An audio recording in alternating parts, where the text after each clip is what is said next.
Hello दोस्तों, आज हम बात करने वाले हैं ईरान, इजराइल और अमेरिका के बीच चल रहे युद्ध के बारे में। ये युद्ध 4 दिन पहले शुरू हुआ था। इसकी शुरुआत अमेरिका ने ये कहकर शुरू किया था कि ईरान के लोगों को डेमोक्रेसी देश बनाना है, डेमोक्रेसी कंट्री बनाना है। और अमेरिका और इजराइल मिलकर ईरान की सबसे बड़ी लीडरशिप को ख़त्म कर दिया। ईरान ने भी जवाबी हमला किया, ठीक है। यहाँ तक युद्ध तो सही चल रहा था, लेकिन इजराइल ने वहाँ के स्कूलों पर हमला करके 160 बच्चों की हत्या कर दी। सोचो उन बच्चों की क्या गलती थी। और इंटरनेशनल लॉ के तहत कोई भी देश 1949 ईस्वी में इंटरनेशनल लेवल पर एक कानून बनाया गया था जिसका नाम था जिनेवा कन्वेंशन।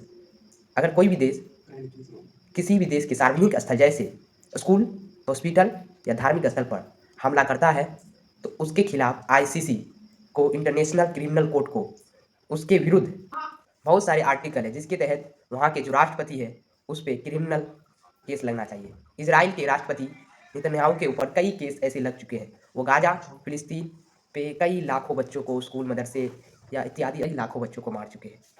आज हमें इंटरनेशनल लेवल पर अमेरिका के राष्ट्रपति से ये सवाल करने का हक है, क्या ये कमजोर देश पर ही ये सब कानून लागू होता है? कभी कोई देश, अमेरिका जब चाहता है कोई भी देश के लीडरशिप को खत्म कर देता है। जैसे इराक के सद्दाम हुसैन को उठा लिया गया, जैसे वेनेजुएला के राष्ट्रपति को सोते हुए। क्या ये गलत नहीं है? ये इंटरनेशनल पर आतंकवादी है।